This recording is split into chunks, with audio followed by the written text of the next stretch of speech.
Pearl Harbor, 1 November 1944. On the Submarine Force Pacific Fleet Board, a single statistic is chalked: 250 patrols in November. The wartime peak, it reflects 2 years of unsparing adaptation, torpedo fixes, radar tactics, and coordinated attack groups that by war's end will be credited with sinking approximately 4.78 million tons of Japanese merchant shipping and approximately 540,000 tons of naval vessels, about 54 to 55% of Japan's total ship losses by tonnage. The arithmetic had a human input the tables do not show. Commanding officers in their early 30s remaining at the periscope, radar scope, and torpedo data computer for 48 to 72 hours across contact, attack, and evasion cycles, snatching minutes of sleep in the control room rather than leaving the decision node. One wartime journal noted, "The commanding officer had a cot placed in the conning tower and began sleeping there. Expectation said rotation would preserve rest. Reality demanded continuous presence." This number, 250, meant Japan's sea lifelines would be hunted without pause. Washington, D.C., 3 February 1947. An analyst at a Joint Army-Navy Assessment Committee table rules a red pencil across columns labeled Gross Registered Tons, Type, cause. Another sheet lists monthly Submarine Force Pacific patrol totals. November 1944, 250. The number sits alone, the highest single-month total of the war. Beside it, another column tracks patrol effectiveness. Hits per contact, tonnage per boat, survival rates. The mathematics tell a story that pre-war planners never anticipated.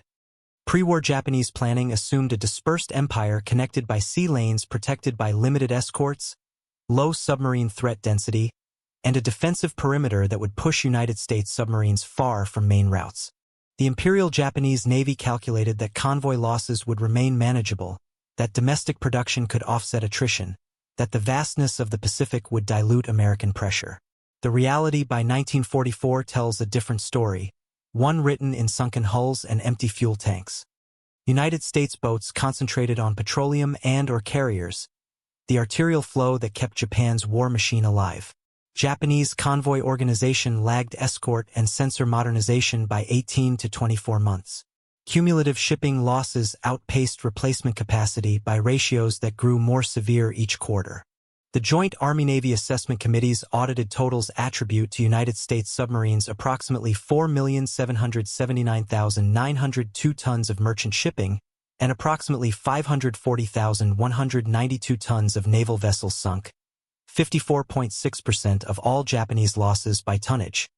Submarine Force Pacific logs show the silent service sustaining more than 200 patrols per month for much of late 1944, peaking at 250 in November. Each patrol represented 60 to 75 days at sea. Each commanding officer managed a crew of 60 to 80 men in a steel tube 280 to 312 feet long, submerged for up to 20 hours per day, hunting targets across patrol areas measuring hundreds of square miles. The official record states, United States submarines sank 540,192 tons of Japanese naval vessels and 4,779,902 tons of merchant shipping, 54.6% of all Japanese vessel losses. High patrol density raised contact probability from single-digit percentages in 1942 to double-digit probabilities by late 1944. Corrected torpedoes raised lethality per contact from under 30% to over 60%. Radar-enabled night surface attacks shortened approach timelines from hours to minutes.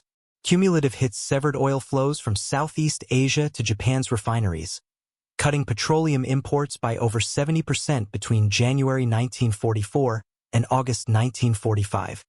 The strategic effect is measurable in tonnage denied. The loss of tankers and/or carriers translated into aviation fuel shortages that grounded training programs, curtailed fleet sorties that left capital ships idle in harbor, and reduced steel output that cut aircraft production by 40% in the war's final year. The geographic breadth, from the Bungo Suido to the South China Sea, from the Luzon Strait to the Yellow Sea, meant no sanctuary for slow, lightly escorted transports. A branch comprising less than 2% of Navy personnel produced approximately 55% of the maritime destruction credited. an imbalance achievable only by maintaining near-continuous contact windows that kept captains awake through 2 to 3 days of action-evasion cycles. The numbers represent more than statistics. Each ton sunk meant oil that never reached refineries, iron or that never entered blast furnaces, food that never fed factory workers or troops. Each patrol meant weeks submerged. Each contact meant hours at battle stations. Each attack meant minutes when decisions separated survival from catastrophe. United States Pacific Fleet, 1943 to 1944. Personnel jackets sit on a desk at Pearl Harbor. Richard H. O'Kane, born 1911, United States Naval Academy Class of 34. Eugene B. Fluckey, born 1913, Academy Class of 35. Maurice Mike Rinskoff, born 1917, Academy Class of 38. Birth dates and qualification letters sit beside patrol orders. The pattern is clear. The most aggressive, most successful submarine commanders average 30 to 32 years old men young enough to sustain the physical and mental demands of extended operations, experienced enough to make life-or-death decisions in seconds. Conventional practice favored seniority for command. Peacetime promotion boards emphasized steady judgment, administrative competence, years of service. In wartime, different criteria emerged. Many of the most effective skippers were in their early 30s, selected for aggressiveness, technical proficiency, and the demonstrated ability to make rapid tactical decisions under pressure. Rinskoff assumed command of a fleet boat at 26, the youngest in the force, evidence of accelerated wartime promotion and confidence in younger officers' adaptability to new technologies and tactics. The cognitive load at the point of attack concentrated on the torpedo data computer, a mechanical analog calculator that solved the three-dimensional trigonometry problem of intercepting a moving target from a moving platform. SJ surface search radar with plan position indicator allowed detection at 12 to 15,000 yards on a clear night. Manual periscope observations provided bearing, angle on the bow, and range estimates. Night surface attacks required rapid solution updates as geometry changed, deconfliction with escorts closing at 25 to 30 knots, and the judgment to accept or break off shots. All tasks the commanding officer often retained personally rather than delegating to the approach officer or executive officer. A Naval Submarine League history notes, at the age of 26, Rinskoff completed 2 more patrols as the youngest commanding officer of a fleet submarine. His youth proved an asset, not a liability. Younger commanders demonstrated superior ability to process multiple information streams simultaneously, to remain alert through extended periods without sleep, to adapt tactics in real time as situations evolved. The technology demanded it. Radar scopes required constant monitoring, torpedo data computer solutions needed continuous updating, periscope observations had to be coordinated with radar contacts and sound bearings. Younger commanders proved more willing to remain in the conning tower through entire contact cycles, keeping decision latency minimal. A contact might last 30 to 40 hours from initial radar detection through approach, attack, evasion, and repositioning for follow-up strikes. Staying at the planned position indicator and periscope allowed faster reattacks but reduced personal rest to minutes snatched in a chair or standing against a bulkhead. Command habit became doctrine in practice. Commanding officers slept in the control room to maintain constant situational awareness. This created a human bottleneck, greater lethality, higher fatigue risk, yet it aligned with the operational requirement to exploit fleeting nighttime opportunities against convoys. Between March and October 1944, several top-scoring boats were led by commanding officers aged 31 to 33, precisely when Japanese convoy losses spiked, an age profile out of step with peacetime expectations, but matched to wartime demands. The silent service discovered through trial and bitter experience that youth, properly trained and aggressively employed, delivered results that seniority could not match. Pacific Submarine Bases, 1942 to early 1944. A shop chief at Pearl Harbor posts a typed memo. Defects: depth control, magnetic influence Mark 6, contact exploder nearby. Recovered warheads and sheared firing pins are tagged for analysis. Practice fish lie disassembled on workbenches, their mechanisms exposed under work lights. Torpedo men huddle over firing pin assemblies, measuring clearances with calipers, checking spring tensions, documenting failures. The Navy entered war confident in the Mark 14 torpedo paired with the Mark 6 magnetic exploder. Development testing in peacetime showed promise. The magnetic exploder would detonate beneath a ship's keel, breaking its back without requiring a direct hit. The Mark 14's longer range and higher speed promised to revolutionize submarine warfare.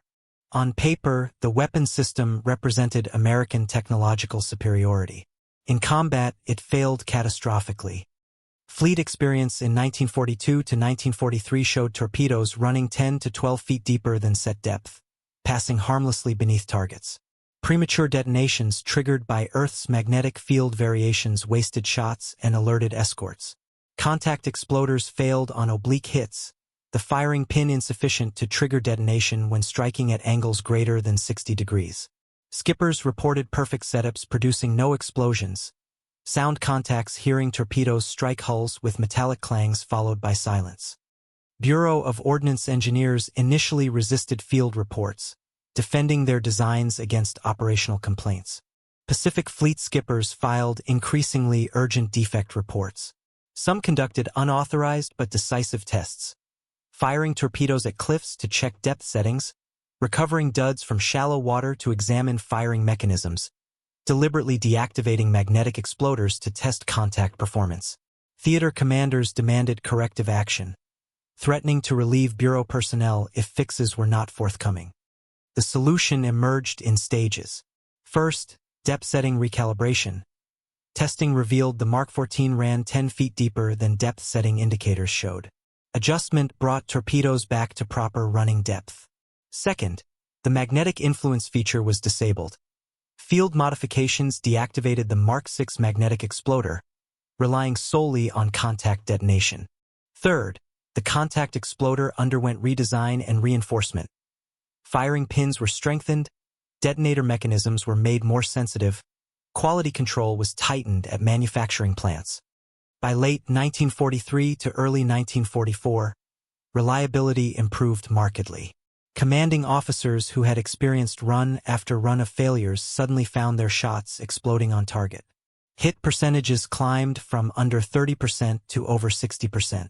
Approach solutions that once wasted torpedoes now transformed into kills.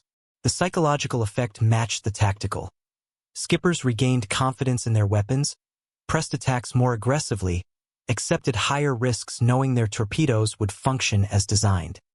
Naval History and Heritage Command records state, by early 1944, with fixes finally implemented, the Mark 14 became a very reliable weapon that inflicted enormous damage. Corrected weapons increased the payoff of prolonged night pursuits. Where 1942 to 1943 saw many perfect setups with no explosions, 1944 turned similar setups into convoy losses. The numbers tell the story. United States submarines sank approximately 600,000 tons in 1942, 1.3 million tons in 1943, 2.7 million tons in 1944. The fix eliminated a technological variable that had previously demanded more shots per sinking and longer exposure under escorts. With functioning torpedoes, a skipper's decision to stay in the conning tower through 48 to 72 hours of contact became rational.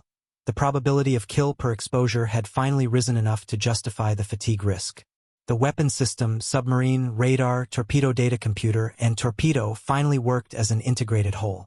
After the fixes, 1944 submarine sinkings exceeded 1942 to 1943 combined, a quantitative pivot created by engineering persistence, not rhetoric or propaganda. Philippine Sea and South China Sea, 1943 to 1944. The watch bill shows enlisted lookouts rotating every 4 hours, radar operators every 2 hours, helmsman and plainsman every 4 hours. Beside it, the commanding officer station remains penciled, conning tower/control room. Continuous, the contrast is stark and deliberate. Doctrine assumed officer rest could be preserved by rotating the approach officer and using the assistant torpedo data computer plot. The executive officer could manage approaches. The approach officer could handle fire control. The commanding officer could supervise from the control room, intervening only when necessary. In practice, sustained night surface pursuit at 18 to 21 knots, dawn submergence to trail convoys submerged at periscope depth, afternoon reattack windows when convoys surfaced for air patrols, and post-attack depth charge evasion forced the commanding officer to remain engaged to minimize decision lag. The operational tempo compressed rest opportunities into non-existence. Approach officers and executive officers rotated on paper. Commanding officer logs show minimal absence from the con during contact periods, sometimes noting only 5 to 10 minutes per watch cycle, barely enough to use the head and gulp coffee. SJ radar found targets at night, its plan position indicator showing bright returns at ranges up to 15,000 yards on large merchants. The torpedo data computer needed continuous inputs to maintain a fire control solution as ranges and angles changed. Target course updates every few minutes, speed changes as convoy zigzagged, range inputs as the submarine maneuvered for position. Battery management constrained submerged trailing speeds to 2 to 4 knots, requiring careful calculation of ampere-hour drain versus pursuit requirements. Reload drills under pressure required the commanding officer's go/no-go calls for immediate reattack. Should torpedomen race to reload forward tubes while still within escort sonar range, or should the boat break off and regroup? One wartime submarine journal recorded. Another internal change. The commanding officer had a cot placed in the conning tower and began sleeping there. The cot measured 6 feet by 2 feet, wedged against the conning tower bulkhead between the radar console and the torpedo data computer. The commanding officer could roll off the cot and be at the periscope in 2 steps, at the plan position indicator in 3. Sleep came in 5 to 15-minute increments between radar contacts, interrupted by reports from the officer of the deck, the radar operator, the sound operator, the plotting party. A Tambor 10th Patrol account describes 17 hours submerged below a skilled enemy destroyer skipper. A marathon evasion where the commanding officer remained in the control room the entire time, calling silent running procedures, directing depth changes, plotting the destroyer's search pattern, calculating when to break away. Maintaining radar contact after midnight meant the commanding officer could not risk leaving the con. A single missed turn by the convoy could delete hours of approach work, wasting fuel, battery charge, and tactical position. Evasion after firing demanded rapid depth and course changes under pressure, again tying the decision node to the commanding officer. No one else had the complete tactical picture, the feel for the boat's handling characteristics under depth charge attack, the judgment to know when to go deep and when to maintain periscope depth. The sleep pattern became micro-sleeps of minutes between alarms, with coffee and adrenaline replacing circadian rest. Pharmacists' mates dispensed benzodrine tablets to commanding officers and key watchstanders during extended contacts, though official records rarely mention such practices. The operational gain was continuity. The cost was cumulative fatigue across a patrol. A 60-day patrol might include 8 to 12 major contacts, each lasting 24 to 72 hours.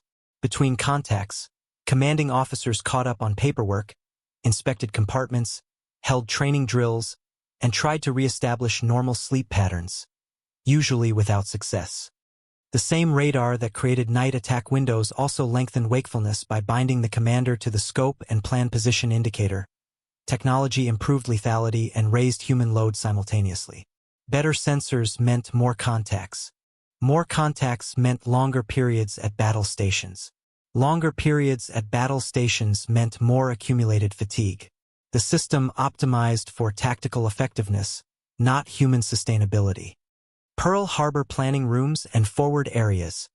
1943 to 1944. A staff operations plan lists task groups 17.11 to 17.29 under the heading Coordinated Attack Groups. A margin note reads, brevity codes, radio silence unless contact, charts show patrol areas divided into sectors, boats assigned to overlapping zones, communication protocols detailed on laminated cards. Early war doctrine emphasized independent patrols, each boat hunting alone across assigned areas measuring thousands of square miles. The philosophy matched pre-war practice. Submarines were lone wolves, self-reliant, avoiding coordination that might compromise operational security. By 1943 to 1944, the United States adopted coordinated attack groups, its own wolfpack concept, to multiply contacts and attack angles. The German Navy's success with Rudel tactic in the Atlantic provided proof of concept, though American implementation differed in critical details. United States packs were smaller, typically 3 boats rather than 8 to 12. Radio discipline was stricter, emphasizing brief encoded transmissions rather than extended tactical discussions. Pack commanders remained afloat rather than directing from shore headquarters. The new doctrine promised higher kill rates, but it demanded precise timing, deconfliction of firing tracks, and disciplined communications, work that kept pack commanders awake across the other boats' approaches. Commander Task Force 17 pack coordinators and senior skippers assigned as group commanders afloat managed HF radio brevity codes, deconflicted approach lanes to prevent boats from targeting each other or interfering with firing solutions, and coordinated radar time, distance planning to position boats for sequential attacks. Inexperience showed. Some early packs expended only a fraction of their torpedoes due to caution and coordination friction, even as contact opportunities increased. Boats held fire waiting for other pack members to get into position. Commanding officers hesitated to shoot, uncertain whether another boat had priority on the target. Communication breakdowns left boats shadowing the same ships while other convoy elements escaped unmolested. The learning curve cost tonnage and wasted patrol days. The official operations plan states, Task Groups 17.11 to 17.29, Coordinated Attack Groups, conduct coordinated patrols and coordinated attacks on designated targets. The bureaucratic language masked complex operational realities. The coordinated attack groups produced more multi-boat contacts, but they extended commanding officer wakefulness as the pack leader monitored radar plots from all boats, assigned sectors to maximize coverage, and approved shots to prevent fratricide or wasted opportunities. Interboat safety and timing raised cognitive load above what independent operations required.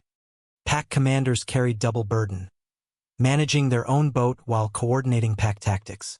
They monitored 3 sets of radar returns, 3 sets of sound contacts, 3 plotting solutions. They decided which boat had best position, which should press the attack, which should hang back for follow-up strikes. The decisions came in darkness with incomplete information, under time pressure measured in minutes. A wrong call could send a boat into an escort screen or leave a convoy unmolested. The learning curve shortened by late 1944. Standardized procedures emerged from experience. Communication protocols tightened. Pack commanders learned to delegate more to individual boat skippers while maintaining overall coordination. Coordinated doctrine plus reliable torpedoes yielded denser attack sequences, multiple boats hitting convoys from different angles in rapid succession, overwhelming escort defenses. The human factor, skippers forgoing sleep to synchronize boats, was embedded in the doctrine's success. In some early missions, only 18 of 72 torpedoes were fired, evidence that mastering coordination under fatigue took time before the doctrine delivered the 1944 surge. Later packs fired 60 to 65 of 72 torpedoes, achieving hit percentages above 50%, sinking multiple ships per convoy contact. The difference lay in experience, refined procedures, and commanding officers who had learned to function effectively despite chronic sleep deprivation. Western Pacific, May to August 1944. USS Harder's patrol order marks a sector near destroyer lanes off Tawi-Tawi, Desal Bay, and the Philippine coast. A squadron note underlines, expect heavy escort traffic, destroyers transiting to forward bases. The assignment matched the boat's reputation and its commanding officer's aggressive style. Commander Samuel D. Dealey had already distinguished himself in previous patrols, pressing attacks closer than doctrine recommended, achieving kills other skippers missed. Aggressive night approaches were expected to yield quick hits and withdrawal to reload and reposition. Instead, Harder fought repeated duels with escorts, creating prolonged red alert conditions that compressed rest for the commanding officer and control team. The pattern repeated across multiple contacts. Radar detection of destroyer formations, high-speed surface approach, submerged attack at close range, extended evasion under depth charge attack, surfacing to pursue or engage additional targets. Commander Samuel D. Dealey received the Medal of Honor posthumously for extraordinary heroism during patrols in 1944. Squadron commanders noted his operational tempo and command presence in fitness reports and award recommendations. The citations detailed specific actions: sinking multiple destroyers in rapid succession, penetrating escort screens to attack convoy cores, maintaining contact despite heavy depth charging, pressing attacks when other boats would have broken off. High-speed surface approaches at flank speed, 19 to 20 knots, closed ranges rapidly but exposed the boat to visual detection. Rapid reloads with forward and after torpedo rooms under pressure, reload drills completed in 10 to 12 minutes rather than standard 15 to 20, allowed follow-up shots before escorts could reorganize. Battery drawdown during extended submerged evasion, 12 to 17 hours submerged while escorts searched, required careful ampere-hour management and risk calculation about when to surface. Sonar ping patterns and depth charge barrages required immediate helm and depth decisions, left full rudder to evade contact, down angle to get below thermal layers, rig for silent running to minimize noise signature. Official commentary from 1944 noted, Harder was concerned that Dealey was showing signs of excessive fatigue. The observation appeared in squadron records after Harder's fourth war patrol, when Dealey had been at sea nearly continuously for over a year. Subordinates reported the commanding officer showing irritability, making snap decisions, declining to delegate even routine matters. Medical officers recommended extended rest between patrols. Dealey requested immediate return to forward area. The Dictionary of American Naval Fighting Ships summary records Harder's actions and loss on 24 August 1944 with 79 men aboard. The boat departed Fremantle on 5 August for her 6th war patrol. Last contact was 24 August off Daysal Bay, Luzon. Japanese records indicate a submarine sunk by depth charges from escort vessels. No survivors. Destroyer hunting demanded the commanding officer's continuous presence at the conning tower. The tactical situation evolved too rapidly for delegation. Dealey's hands-on style increased lethality but accumulated fatigue. The risk of a late evasive decision or misread bearing rose with sleeplessness. Harder's impact on Japanese escort behavior was immediate, heightened caution and dispersal. Escorts operating in larger groups, increased depth charge expenditure per contact. Japanese Navy communications intercepted after the war showed concern about aggressive United States submarines specifically targeting escorts. The psychological effect matched the tactical. Convoy commodores kept escorts closer, reducing patrol radii, creating gaps in coverage that other United States submarines exploited. The boat's disappearance also shows the cost of relentless operational posture. The case exemplifies the fatigue paradox. Maximum pressure against an alert enemy compresses the margin for error while tying decisions to the same exhausted commander. The operational system produced exceptional results until it produced catastrophic failure. The boat that sank multiple destroyers became a loss statistic itself, proof that the silent services pressure carried non-theoretical human risk, paid in hulls and lives. Formosa Strait and East China Sea, 1944. USS Tang's orders prioritize aggressive night surface attack, an approach Richard H. O'Kane refined during his service as executive officer aboard Wahoo under Commander Dudley "Mush" Morton. The attack board is chalked with short-range solutions and tight firing spreads. Conventional doctrine recommended firing ranges of 1,500 to 2,000 yards. O'Kane routinely attacked at under 1,000 yards, sometimes as close as 600 yards to ensure hits. Training manuals allowed delegation of fire control to the approach officer or executive officer, with the commanding officer supervising from the control room. O'Kane often retained periscope, plot, and torpedo data computer control during serial attacks, personally calling ranges and bearings, adjusting spreads, ordering fire. The practice compressed his own rest to minutes during multi-day contacts but gave Tang exceptional lethality. O'Kane's boats achieved hit percentages 10 to 15 points above fleet average. Official biographical data confirm O'Kane's command profile and awards. He assumed command of Tang in October 1943 after serving as executive officer aboard Wahoo during some of the most aggressive patrols of the war. He refined the tactics Morton pioneered: high-speed surface approaches, short-range night attacks, rapid repositioning for serial shots, adding the technological advantages of improved radar and reliable torpedoes that Morton never enjoyed. Naval History and Heritage Command accounts detail Tang's final patrol and loss, including survivor debriefs that provided rare insight into submarine combat under extreme conditions. The 5th Patrol began 24 September 1944, operating in areas from Formosa Strait to East China Sea. Reliable Mark 14 warshots, short-range night shots to exploit radar and silhouette, rapid reloads for successive targets, all under O'Kane's direct control, produced devastating results. In 23 days, Tang sank 10 ships totaling approximately 30,000 tons. On her fifth patrol, culminating 23 to 24 October 1944, a catastrophic self-hit occurred when a torpedo circled. Tang had fired 24 torpedoes that patrol, achieving hits on nearly every shot. The final attack targeted a convoy off China coast. Tang fired a spread of torpedoes from close range. The last torpedo malfunctioned, turned left in a circular run, and struck Tang aft. The explosion killed those in the after compartments instantly, flooded the engine rooms, left the boat sinking in 180 feet of water.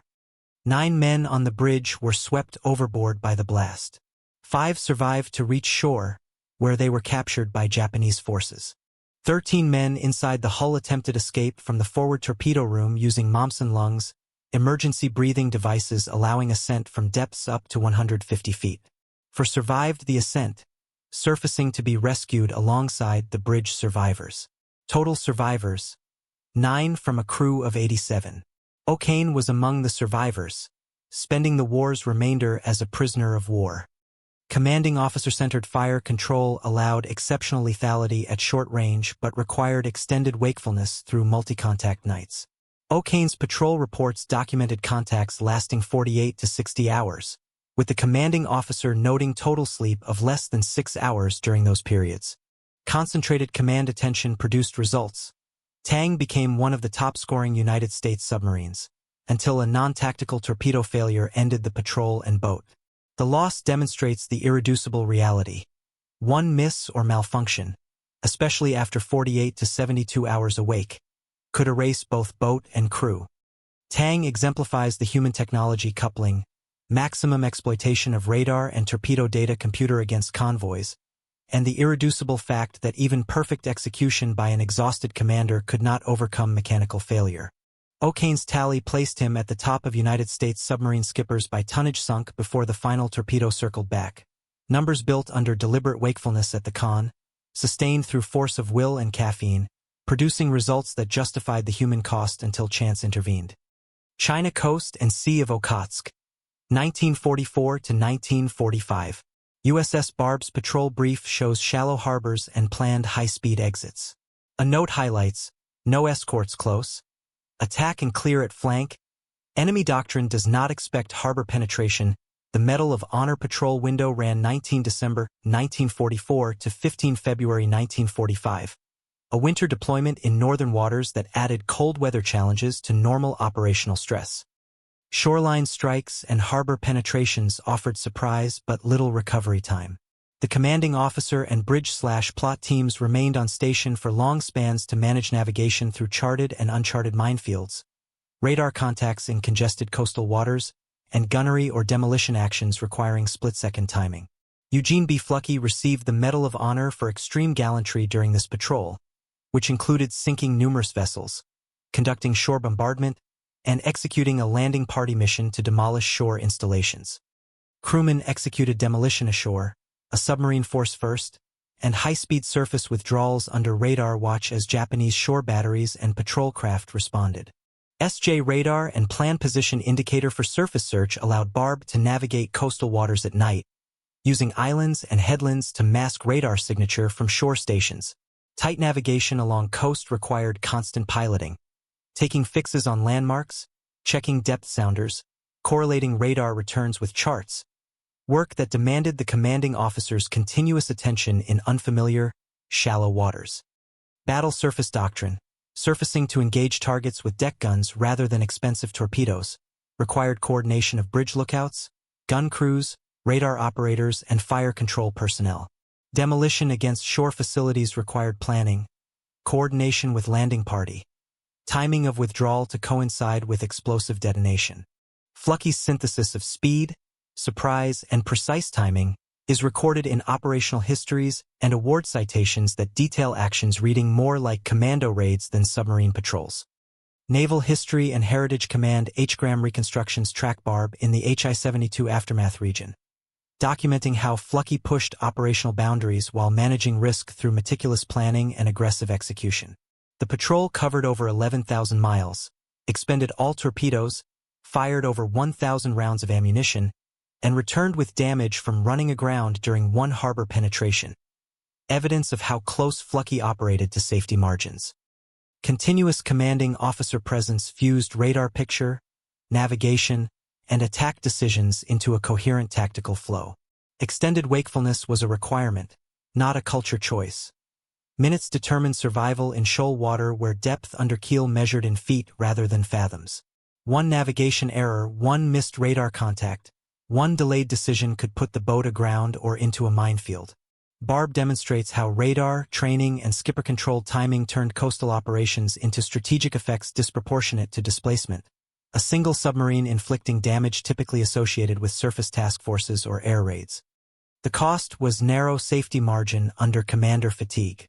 Flucky's patrol reports note sleeping 2 to 3 hours per night during coastal operations, remaining on the bridge or in the conning tower 16 to 20 hours per day, personally managing each approach and withdrawal.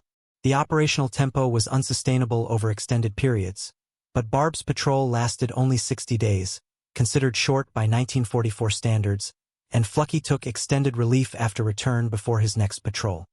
In the same window Barb prowled the China coast, coordinated United States packs broke convoy HI-72, a result of relentless contact, not single coups. The simultaneous operations demonstrated the silent service's reach.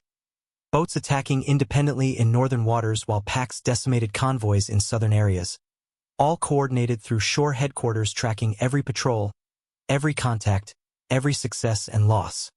Pacific, January to December 1944. A line graph rises across the months on Submarine Force Pacific statistics boards. Tonnage sunk per month accelerates after spring, climbing from approximately 180,000 tons in January to over 300,000 tons by August. A side table lists tankers and/or carriers sunk by quarter, showing percentage increase in high-value targets. Tankers up 60%, or carriers up 45%. Ammunition ships up 30%. Japanese staff expected convoy organization and rerouting to check losses, implementing new procedures quarterly as losses mounted. Once Mark 14 reliability recovered and coordinated attack group doctrine matured, United States submarine sinkings in 1944 surpassed 1942 to 1943 combined. The numbers tell a story of compounding effects. Better weapons times more boats times improved tactics equals exponential results. United States analysts cite monthly sinkings in post-war records, documenting the escalation month by month. Japanese shipping controllers attempted to consolidate routes and increase escort density, concentrating fewer, larger convoys on heavily defended routes rather than dispersing ships across multiple paths. The countermeasures failed to stem losses. Concentrated convoys presented better targets once located. Heavier escort meant nothing if escorts lacked effective sensors and weapons. Japanese anti-submarine warfare lagged United States submarine capabilities by 12 to 18 months throughout the war. When Japanese developed one countermeasure, United States submarines had already adapted to neutralize it. Torpedo reliability, radar-guided night attacks, coordinated multi-boat intercepts, and improved communication discipline combined to create a system where each element multiplied the other's effectiveness.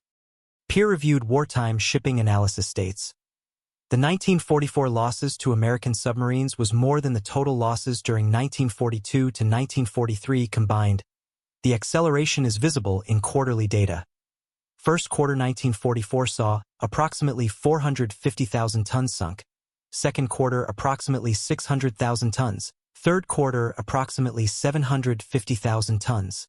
Fourth quarter approximately 900,000 tons. The trend line pointed toward complete interdiction of Japanese maritime trade by mid-1945. Reliable weapons plus more contacts plus commanding officers remaining awake during multi-day pursuit windows equals disproportionate attrition of tankers and transports. The mathematics were brutal and simple. If a convoy had a 50% chance of being detected, a 60% chance of being successfully attacked once detected, and a 70% chance of losing ships once attacked, then only 14% of convoys completed transit unmolested. With 250 patrols active simultaneously, coverage approached saturation in critical choke points, Luzon Strait, Formosa Strait, Bungo Suido, where geography funneled traffic into predictable lanes. The curve's shape matches human practice. The more boats on station, 250 patrols in November 1944, the more likely a convoy was to be found, trailed, and attacked repeatedly. Continuity at the con translated mathematics into sinkings. Each commanding officer staying awake for 72 hours created one more opportunity to intercept, one more attack that might have been missed, one more tanker or carrier sent to the bottom. The numerical breakpoint, tonnage collapse, arrives precisely as patrol counts peak, tying the silent service's strategic success to the deliberate sacrifice of sleep by its commanding officers. The human cost of this success appears not in casualty lists. Submarine losses in 1944 remained moderate at approximately 12 boats lost, but in accumulated fatigue that shortened careers, stressed mental health, and created physical ailments that persisted long after the war. Medical records from post-war examinations show submarine veterans experiencing higher rates of stress-related conditions, chronic fatigue, and sleep disorders compared to surface Navy veterans. The price of months spent in cycles of extreme alertness followed by brief, inadequate rest. South China Sea, 4 to 17 September 1944. Convoy HI-72 clears Singapore on 4 September, consisting initially of 10 merchant ships with 3 escorts. At Manila on 8 September, additional ships join. Transports carrying troops, prisoners of war, and critical military supplies northward to Japan and Formosa. Total convoy strength reaches 9 transports and 5 escorts. Speed set at approximately 10.5 knots with zigzag orders, a compromise between fuel economy, escort screening capability, and vulnerability to submarine attack. The slow speed meant 12 to 14 days transit time from Singapore to Japan, 12 to 14 days of exposure to United States submarine interdiction. Paper plans allocated sufficient escorts and prescribed defensive routes. In practice, shortages in hulls, trained crews, and sensors left convoys vulnerable to coordinated attack. Japanese escort doctrine emphasized close screening, escorts maintaining stations within 1,000 to 2,000 yards of convoy center, which protected against submerged attacks but created gaps that surface submarines could exploit at night. Lack of airborne radar and limited air coverage meant convoys relied entirely on surface escorts for protection after dark. United States PACs exploited radar and night approaches with devastating effectiveness. When one boat attacked, others took stations for reattacks, extending the alert window for all commanding officers involved in serial attacks that might last 48 to 60 hours.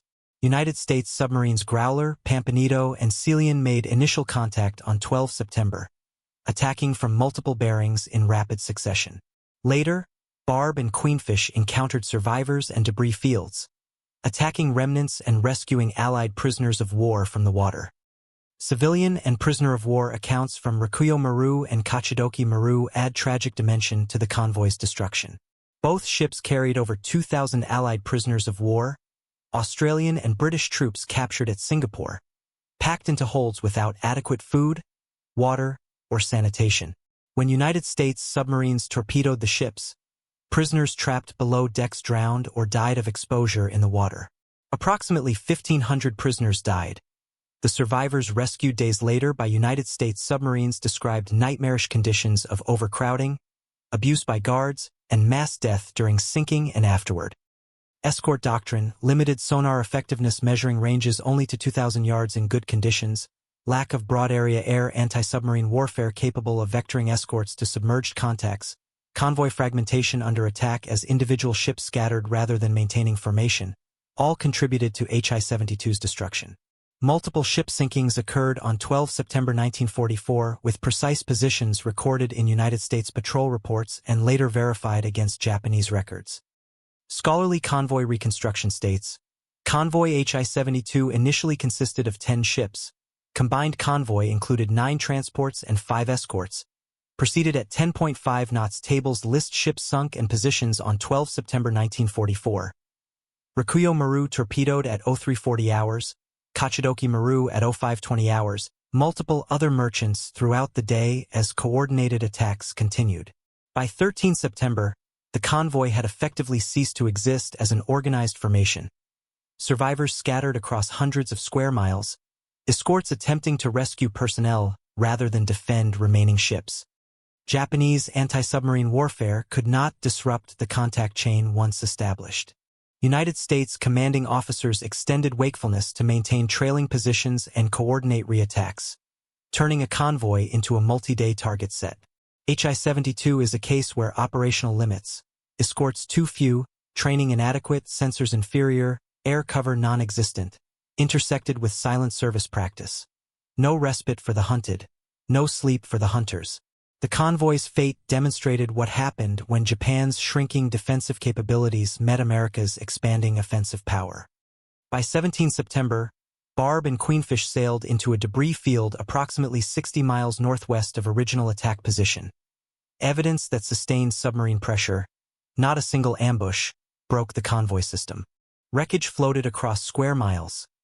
Life rafts, cargo containers, oil slicks, bodies. The destroyers picked up survivors, Japanese crew, military passengers, while Allied prisoners of war remained in the water, ignored or deliberately abandoned.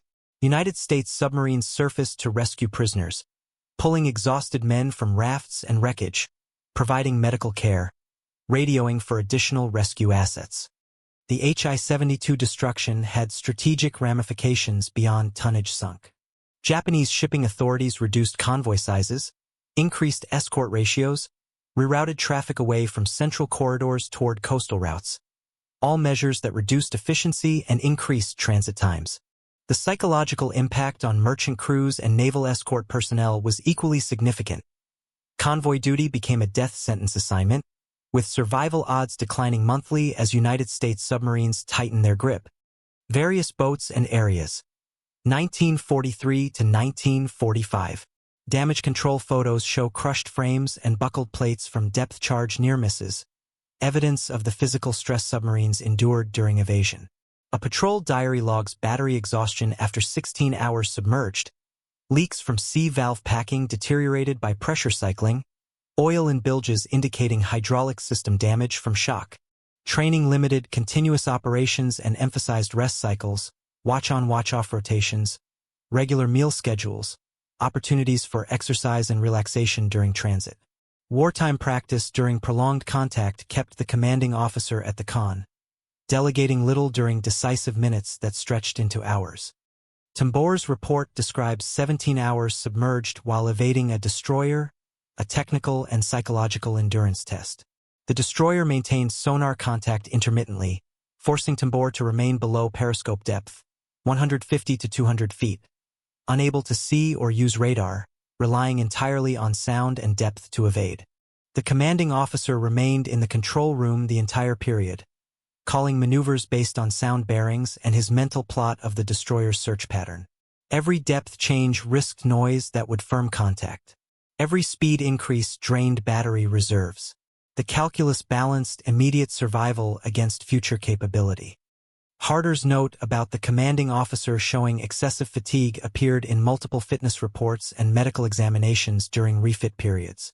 Squadron medical officers documented weight loss averaging 15 to 20 pounds per patrol, stress indicators in blood pressure and pulse, sleep disturbance patterns persisting weeks after return.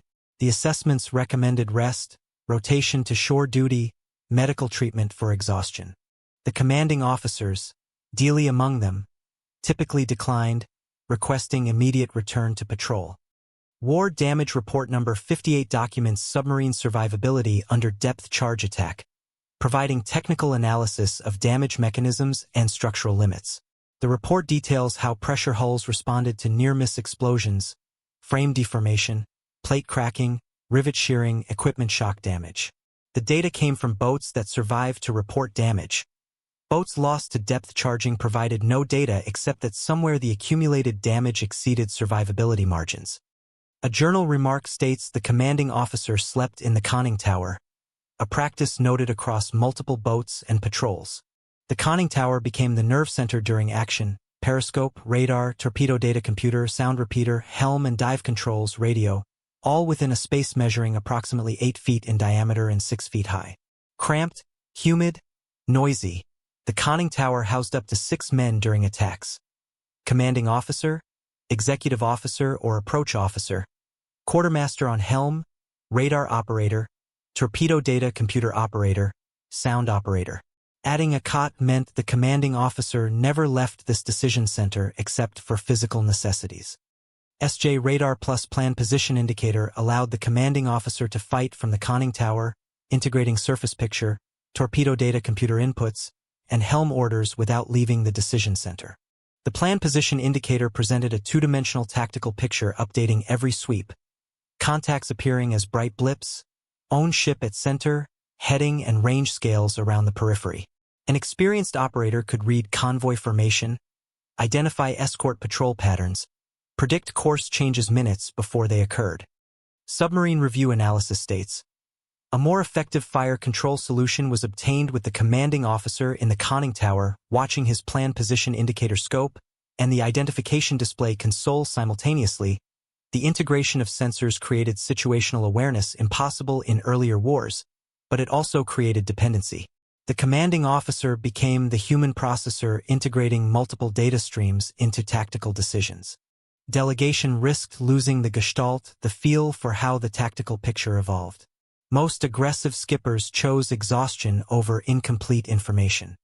Continuous commander presence reduced decision time and prevented lost contacts, increasing kill probability measured in percentages that translated to ship sunk, but it produced 48 to 72-hour wakefulness periods with known cognitive risks. Human performance research conducted during and after the war documented how decision quality degraded after 24 hours without sleep. Reaction time slowed, judgment became impaired, attention narrowed to immediate concerns while losing peripheral awareness. After 48 hours, performance approached levels seen in moderate alcohol intoxication. Functional but impaired, capable but degraded. Patrol narratives repeatedly show a trade. Better solutions and timing versus accumulated fatigue that could magnify a single mistake. The force accepted the trade because the operational payoff, convoy destruction, was measurable in tonnage sunk and strategic effect achieved, and alternatives risked losing the target entirely or making attacks that failed. A commanding officer who slept while his executive officer managed an approach might wake to find the convoy gone. The opportunity wasted, the patrol day consumed. The same commanding officer who stayed awake through 72 hours might sink 3 ships instead of 1, or might make a fatal error in hour 70 that sank his boat.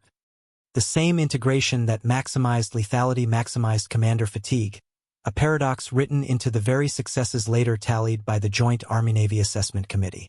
The system optimized for wartime effectiveness, accepting human costs deferred until after victory. Most submarine commanding officers in the Pacific serve 2 to 4 war patrols before rotation to shore duty or staff assignments. Approximately 6 to 12 months of operational command spread over 12 to 24 months of war service. The intensity could not be sustained longer. Officers who served more patrols typically showed declining effectiveness, increasing risk-taking, or signs of combat fatigue that forced relief. Tokyo and Washington, 1945 to 1947. Post-war boards summarized losses across multiple dimensions. Merchant tonnage destroyed. Approximately 8.6 million gross registered tons overall, with United States submarines accounting for over half. Naval tonnage sunk. Over 1.1 million tons, including battleships, carriers, cruisers, destroyers. Columns list tanker losses. Critical petroleum transport capacity, down 73% from 1942 to 1945, or carrier losses, iron, bauxite, manganese transport, down 68%. General cargo capacity down 55%. Japanese planners anticipated that convoy consolidation and route changes would preserve critical lift. The planning documents survive in captured files. Proposals to concentrate shipping on heavily defended routes, to escort only high-priority cargoes, to substitute coastal shipping for deep-water routes where possible. The record shows that by 1944 to 1945, United States submarines had removed sufficient tanker capacity to cause chronic fuel scarcity affecting every aspect of Japanese military and industrial operations. Fleet sorties declined because fuel allocations could not support training or operations at 1941 to 1942 levels. Pilot training hours dropped by 60% as aviation fuel became scarce. Industrial output contracted as oil derivatives, lubricants, solvents, plastics became unavailable. Transportation networks, trucks, trains, ships, operated below capacity for lack of fuel. Civilian heating and cooking fuels disappeared, creating humanitarian crisis during winter months. Escorts were concentrated on fewer routes by spring 1944, creating convoys with ratios approaching 1 escort per 2 merchants instead of peacetime standards of 1 escort per 4 or 5 merchants, but air cover and sensors lagged. Japanese air forces lacked long-range maritime patrol aircraft equipped with effective radar. Escort vessels carried sonar inferior to United States gear by 12 to 18 months. Depth charges used lighter explosive charges with less sophisticated fusing compared to United States weapons. Training standards declined as experienced personnel were killed faster than replacements could be trained to equivalent levels. Joint Army-Navy Assessment Committee compilers, United States Navy Historical Office analysts, and Japanese shipping officials documented fuel and cargo shortfalls in meticulous detail during post-war investigations. The fusion of reliable Mark 14 torpedoes, SJ radar tactics, and coordinated attack groups transformed patrol density into systemic interdiction that strangled Japan's war economy. The shipping losses did not result from a single campaign or decisive battle. They accumulated through thousands of patrols, tens of thousands of torpedo shots, hundreds of thousands of man-hours at battle stations. Joint Army-Navy Assessment Committee records state, United States submarines sank 4,779,902 tons of merchant shipping, Submarine Force-Specific Statistical Summary notes. In November 1944, our submarines made 250 patrols, the most during any month of World War II. The correlation is direct. More patrols yielded more contacts. More contacts yielded more attacks. More attacks yielded more sinkings. The cumulative effect reached critical mass in late 1944, when Japanese maritime logistics could no longer sustain industrial output or military operations at levels necessary to continue the war. The loss of maritime carriage severed Japan's logistical base in ways visible through economic statistics. Steel production in Japan proper declined from approximately 7.8 million tons in 1943 to approximately 5.5 million tons in 1944 to approximately 2.3 million tons in 1945. A collapse driven by loss of or carriers and coal transports. Aircraft production peaked at over 28,000 units in 1944, but fell to approximately 11,000 in 1945. Constrained by aluminum shortages, engine production limits caused by alloy shortages, and fuel scarcity that reduced test flight hours. The fleet burned fuel it could no longer replace. Capital ships conducted one sortie where they previously conducted 10. Carriers operated with partially fueled aircraft unable to conduct full missions. Destroyers and escorts spent more time pierside than at sea. Submarines, Japan's own submarine force, conducted fewer and less effective patrols as fuel allocations tightened. The strategic mobility that ocean transport provided evaporated as ships sank faster than replacements could be built, faster than surviving ships could move critical cargoes. Factories lacked raw inputs, creating cascading failures throughout industrial supply chains. Shipyards could not complete hulls for lack of steel plate. Aircraft plants stopped assembly lines for lack of aluminum. Ammunition production slowed for lack of brass and copper. Textile production, uniforms, parachutes, tents, contracted for lack of cotton imports. Food imports from Southeast Asia ceased, creating urban hunger that reduced worker productivity and increased civil unrest. The silent services output is visible in national logistics data, not only in sinkings tables. Each sunken tanker translated to aviation fuel not delivered, affecting training sorties not flown, affecting pilot proficiency not maintained, affecting combat effectiveness not achieved. Each sunken or carrier translated to steel not produced, affecting ships not built, affecting escorts not deployed, affecting convoys not protected. The feedback loops compounded each quarter. Less shipping meant less material meant less production meant less capability meant less defense meant more shipping losses. A branch representing less than 2 in 100 Navy personnel inflicted over half of Japan's maritime losses, an asymmetric result anchored in unceasing patrol tempo, technological superiority, tactical innovation, and human endurance pushed to physiological limits. The numbers quantify strategic effect but obscure the human foundation. Commanding officers who chose wakefulness over rest, calculated risk over safety, aggressive action over caution. The choice was neither reckless nor careless. It was rational calculation that operational success justified personal cost. Pearl Harbor, 1946 to 1957. A staff memorandum lists wartime lessons: radar, torpedo data computer integration, night surface tactics, coordinated packs, torpedo reliability, human factors, commanding officer fatigue.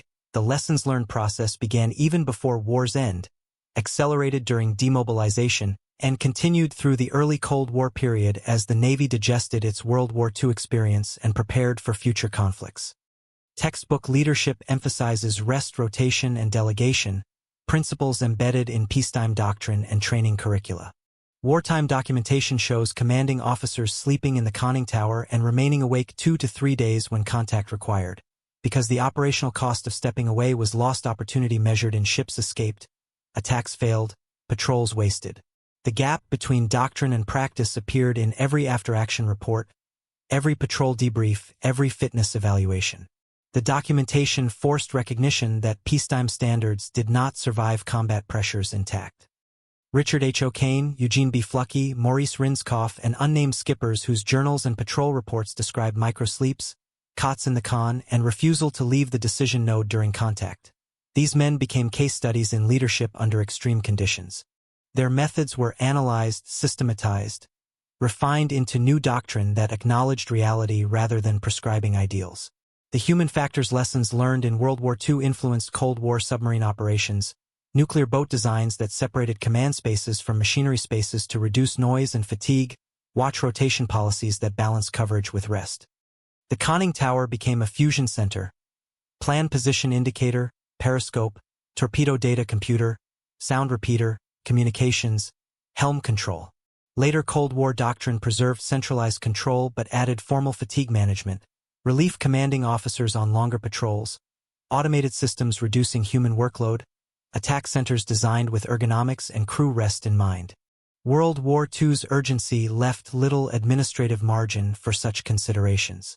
Boats went to war with designs created in the 1930s, adapted on the fly, pushed beyond original specifications because the alternative was accepting lower operational effectiveness. Wartime Journal states, "Commanding officer had a cot placed in the conning tower and began sleeping there. The image became emblematic. Leadership measured not by distance from danger, but by proximity to decision." Naval History and Heritage Command Records. By early 1944, the Mark 14 became a very reliable weapon. The technical fix enabled tactical success. Joint Army-Navy Assessment Committee states, United States submarines, accounting for 54.6% of all Japanese vessel losses, the strategic outcome validated the human cost. Youthful leadership, technology, and doctrine converged to trade sleep for certainty, personal rest for operational continuity, individual health for collective success. The trade produced results visible in Japanese logistics collapse, measured in tonnage sunk and petroleum denied, quantified in aircraft not built and fleets not fueled. The result appears in national logistics data, not anecdotes. Japan's maritime arteries were cut systematically, progressively, irreversibly. The silent service accomplished through persistence what surface forces and air power could not achieve alone. Maritime interdiction that starved an island empire. The record is numerical, not rhetorical. The numbers stand without interpretation. 250 patrols in November 1944. 4.78 million tons of merchant shipping. 540,000 tons of naval vessels. 54.6% of all losses. 72 hours awake at the con.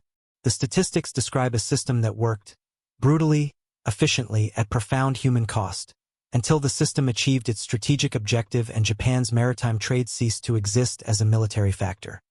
Peak effort, 250 submarine patrols in November 1944, the wartime high, more boats simultaneously active than any other month, covering patrol areas from the Aleutians to Australia, from the China coast to the Marshall Islands.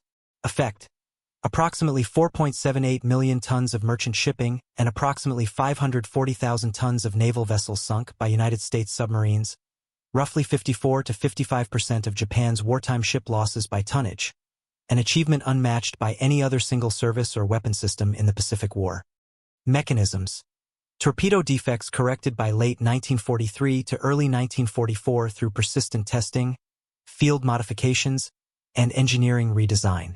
SJ Radar Plus Plan Position Indicator enabled night surface approaches at ranges and closure speeds impossible with visual detection alone. Coordinated attack groups increased contact density, multiplying opportunities and overwhelming defensive capabilities. Commanding officers stayed on station 48 to 72 hours, often sleeping in the conning tower when they slept at all, to preserve contact continuity and execute serial attacks against convoys that might otherwise escape. Human cost. Documented fatigue exemplified by Harder and Commander Dealey, showing signs of excessive exhaustion before his final patrol. 17-hour submerged evasions like Tambor's 10th patrol, testing human endurance and mechanical systems to breaking points. The loss of 52 boats and over 3,700 men during the war, the highest casualty rate of any United States military service, with approximately 20% of submariners who deployed failing to return. The survivors often carried psychological and physical scars. Chronic sleep disorders, stress-related conditions, hearing loss from depth charge concussions, the weight of lost shipmates. Strategic outcome. Loss of tanker and/or lift created fuel starvation that cascaded through Japan's war economy and military operations. Fleet sortie capability declined 70% between 1942 and 1945 as petroleum imports dried up. Pilot training hours were cut by similar percentages as aviation fuel became scarce, creating poorly trained replacement pilots who died quickly in combat. Industrial output constrained by material shortages, steel down 60%, aluminum down 50%, copper down 40%, as or carriers sank faster than mining and smelting could compensate. Convoy defense never recovered to parity with submarine offensive capabilities, the gap widening each month as United States boats improved while Japanese countermeasures lagged. The numbers are unambiguous. The method, unrelenting patrol tempo under commanders who refused to sleep through opportunity, is recorded in logs and boards preserved in naval archives, in patrol reports declassified decades after the war, in the personal accounts of submariners who served. 250 patrols in 1 month translated to continuous pressure across thousands of square miles of ocean. 54.6% of losses meant Japan's merchant marine ceased to function as a strategic asset. 72 hours awake at the con multiplied across hundreds of commanding officers created a cumulative operational advantage that no countermeasure could overcome.